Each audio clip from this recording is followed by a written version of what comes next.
Genevieve, and Evelyn seems to be having commentary, which is good. We love to have children in the service.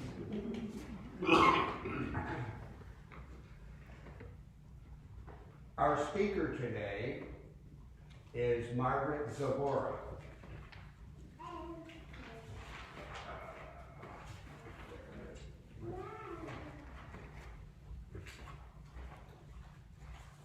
Here we are. It got mixed up. Margaret Zavora is a table whisperer. She has tipped and levitated a number of tables, large and small, in Lilydale. Additionally, Margaret is a pet communicator and a pet sitter. She has earned a DC degree in chiropractic and applied kinesiology and a master's degree in counseling and guidance. She moved early last year from Pittsburgh, Pennsylvania to be close to Lilydale. She is now an active participant in the Lilydale community and assembly. Last summer, she coordinated 28 workshops as well as helping to facilitate a workshop and is looking forward to more this season. She is a member of the National Spiritualist Association of Churches, NSAC, and serves as a trustee for our church. Margaret is helping to plan our church fundraiser on Friday, August 12th.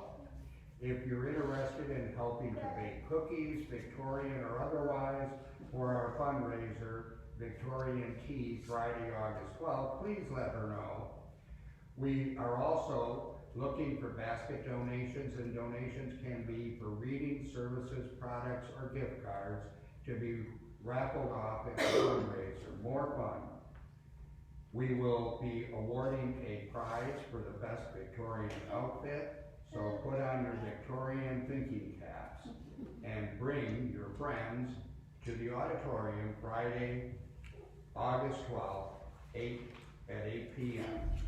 To raise the vibration for our speaker today, for Margaret, if you would turn to hymn number 156, and those of you who are able, if you would stand, and we would sing Jubilate or Jubilate, however you wish to pronounce it.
You may be seated.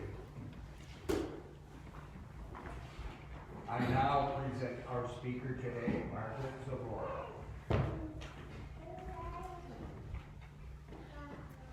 Good morning. Good morning. Happy Mother's Day to anybody who's ever given birth, whether it be another human being or an event or an idea. You get the idea. So I would like to dedicate my thoughts this morning to all mothers everywhere. I'd like to talk about ARIGO and psychic healing and spiritism. But first I'd like to say thank you to Karen as always for the beautiful music, and thank you to Paulette for your service, and thank you to Bernie for chairing. I'd like to share some fascinating details about an interesting biography that was published in 1974 that I read recently, and it's about a Brazilian psychic surgeon. His name was ARIGO, and he walked this earth plane from 1918 to 1971. And I found this book after a church member, Michelle, recommended it. So Michelle, I remain in your debt for your kindness. The name of the book is ARIGO, Surgeon of the Rusty Knife by John Fuller. Now everything I'm going to share with you today has been fully authenticated by a team of renowned physicians and also by still and motion pictures of ARIGO in action. So this is an amazing story of a Brazilian peasant who left school in the 3rd grade to mine iron. And he slashed his patients with rusty knives. He used no anesthetics, had no medical training, and yet he confounded the entire world with thousands of miracle cures. He worked in a trance. His movements were controlled by the spirit of a German doctor who first appeared to him in a dream. ARIGO worked at lightning speed, performing operations in less than a minute, treating an average of 300 patients per day for nearly 2 decades. He cured fatal cancers with jackknives and razors, cataracts with nail scissors, goiters with paring knives. That's right, very nice. He cut flesh and tissue with the dull edge of a knife blade, and sometimes only with his hands and fingers. Sometimes he merely placed the blade over the skin. And one of the investigators actually experienced the removal of a lipoma, that's a benign tumor, by ARIGO in less than 10 seconds. And the incision healed in a matter of minutes, which was usually how it went. And you can see photographs of this particular operation in the book. Now, ARIGO facilitated healings, performing psychic surgery or writing prescriptions in a trance state with the same pen for 20 years. And in addition to his healings, for which he never accepted any form of payment or turned a person away, he also worked at a government welfare job, and he had a family with his wife Arlette, and he enjoyed the hobby of growing roses. His real name was Jose Pedro de Freitas, but he was known by the appellation ARIGO, which means country bumpkin. His explanation was that he was in contact with the spirits of Dr. Adolf, Fritz, and a team of discarnate specialists, all of whom had been practitioners in the medical profession while on the earth plane. Now, Dr. Fritz claims to have made mistakes, and he continued to learn after his transition. They all continued to enhance their skills on the other side, and they guided ARIGO's actions. Now, while Dr. Fritz and the team were influencing ARIGO spoke with a German guttural accent. He only spoke German when in trance, and he did not understand the language or the prescriptions. But as soon as he left the clinic, the German accent and the imperious manner left him, and his usual down-to-earth, amiable character emerged again. Again, ARIGO had no medical training, but he could write prescriptions extremely rapidly. And these prescriptions would often advise the use of unusual combinations of drugs, or drugs that were very new, or drugs that were very old. But if other doctors would write the same prescriptions, those prescriptions would not be effective for the patient. So you might wonder, well, how did all this come about? Well, as a devout Catholic schoolboy in Congonhas do Campo, Brazil, ARIGO experienced visions of a bright brown light and heard a voice that spoke in a strange language. In his early 30s, ARIGO began suffering a recurring dream. Dr. Fritz, a bald man, dressed in a white apron and supervising a team of doctors and nurses in an enormous operating room, appeared one night with a crucifix. Now, this recurring dream typically took place in an operating room, where doctors and nurses worked on a patient, led by a doctor with a stout physique and bald head. The doctor spoke with a guttural German voice, and ARIGO recognized it as the voice he had heard as a child. One night, the dream became a waking vision. The doctor gave his name as Adolfo Fritz and said he had died during World War I with his work on Earth unfinished, and he had chosen ARIGO as the living vessel to carry on his work, aided by other deceased doctors. Now, the doctors, each of whom had his or her own specialty, had only touched the surface of medical knowledge while incarnate, but now in the other world, they had limitless expertise. So, of course, ARIGO's initial reaction was one of panic. Henceforth, Dr. Fritz said, ARIGO would only find peace by helping the sick and distressed people around him. ARIGO consulted doctors and his priest. Medical examination revealed nothing wrong. The priest warned him against spiritism and attempted an exorcism. ARIGO then began to feel he should submit to the demands of Dr. Fritz. So he started to find himself expressing involuntary commands with healing intent. Meeting a friend who habitually walked with crutches, he yelled, "It's about time you got rid of them." He snatched the crutches away and told the friend to walk, which he did. Verbal commands became well proved and effective for other friends as well. ARIGO ceased to be plagued with dreams and headaches until his priest temporarily persuaded him to stop these healing efforts, at which point the dreams and hallucinations immediately returned. In 1950, an incident occurred that would launch ARIGO's healing career. ARIGO was involved in an election campaign on behalf of a senator, Carlos Alberto Lucio Bittencourt, who was suffering from lung cancer.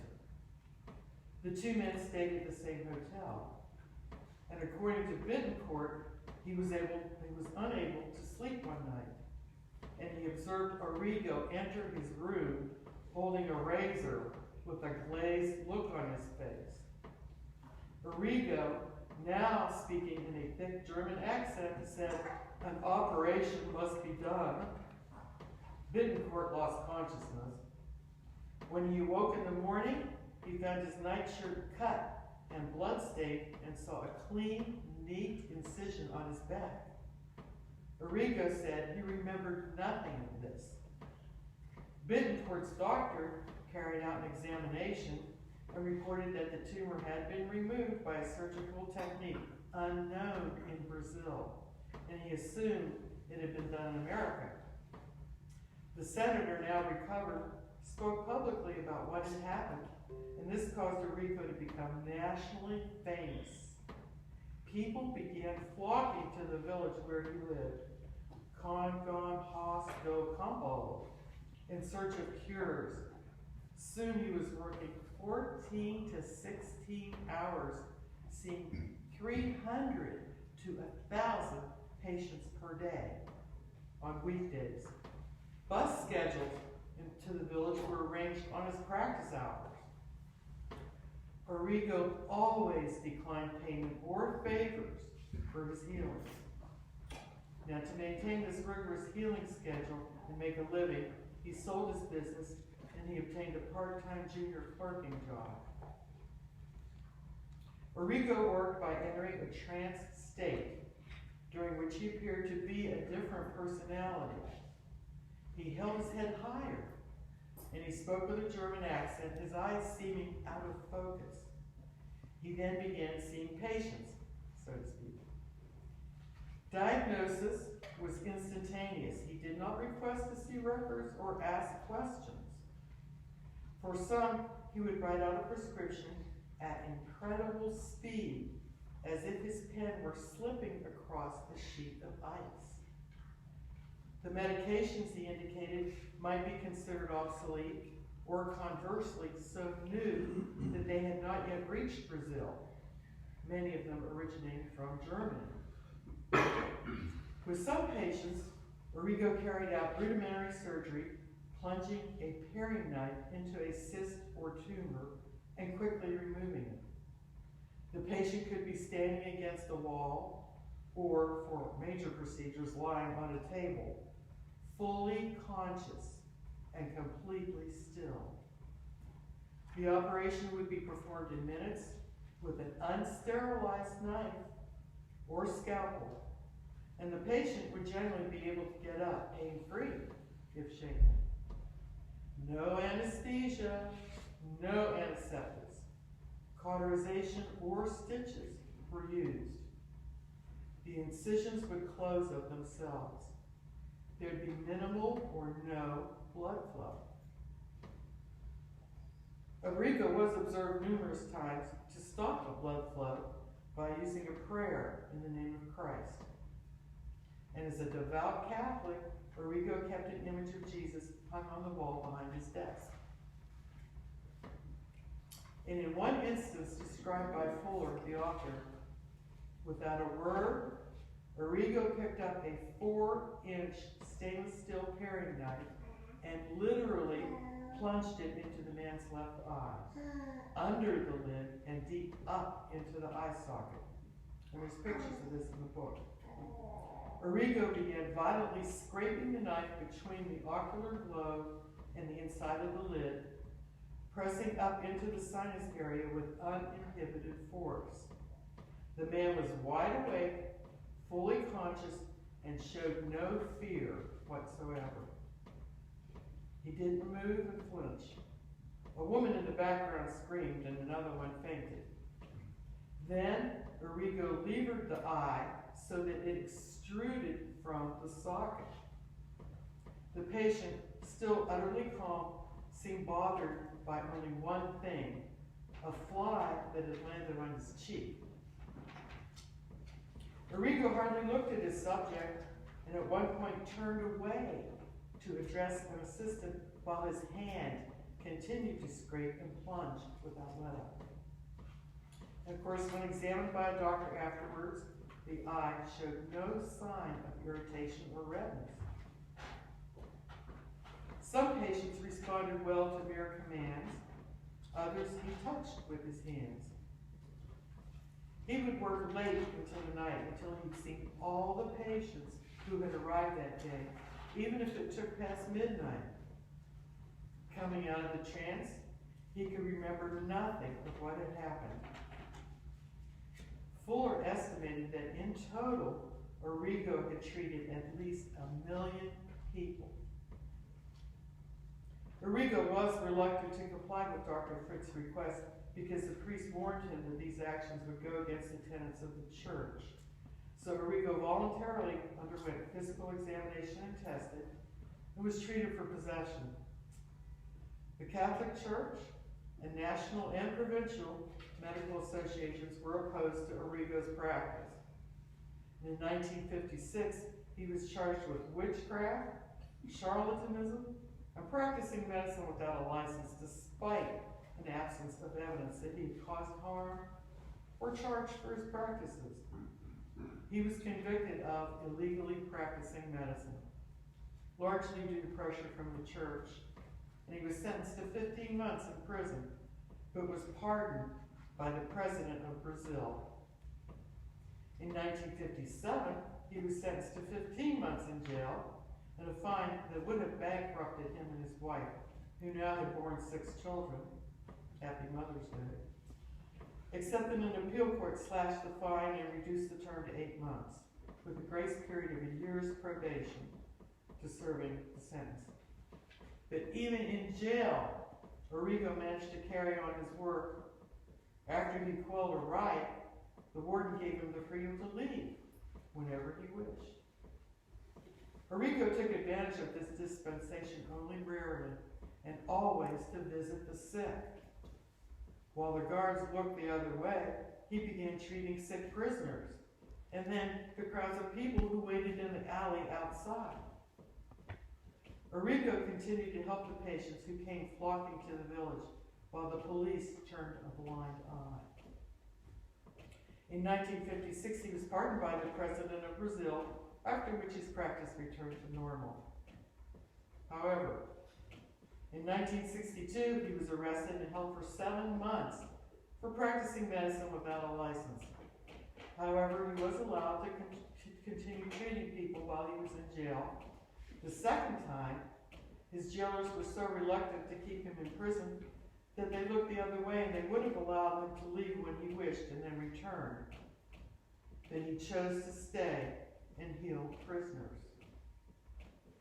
In 1964, at the behest of the Brazilian Medical Association, ARIGO was again charged with witchcraft and sentenced to 16 months imprisonment. ARIGO drove himself to jail, as no policeman could be found who was willing to transport him there. Once incarcerated, he was given a key to his cell so that he could continue to treat patients covertly, sometimes being driven by the prison warden to the nearest town. Crowds seeking relief eventually turned the jail into a clinic. ARIGO's sentence was halved, then canceled, after the region's Chief Justice, at the urging of Dr. Pujarek, watched him perform a cataract removal. Psychic healing and surgery are more widely accepted in other countries, including Brazil. There is a prevalence in Brazil which cuts across all economic and social lines of a willingness to accept paraphysical healings as basic realities. Spiritism is a branch of spiritualism, and Spiritism is currently represented in 35 countries by the International Spiritist Council.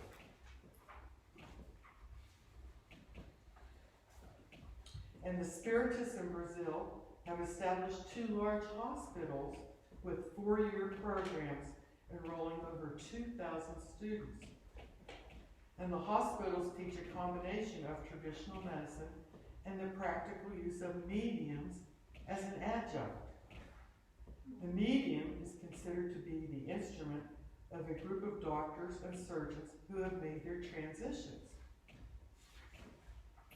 The surgery is performed on the etheric or spiritual body. The patient is placed on the operating table and there is no incision. The motions are enacted a few inches above the body, performing an exact pantomime of the procedure. The mediums operate on the spiritual body, and the results follow in the physical body.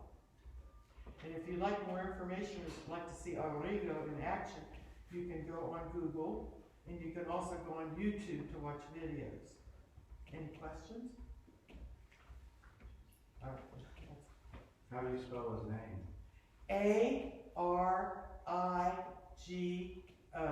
Thank you. Means country bumpkin. He's a very humble guy. He got the idea of service. Any other questions? Okay, yeah, make sure you look him up. ARIGO.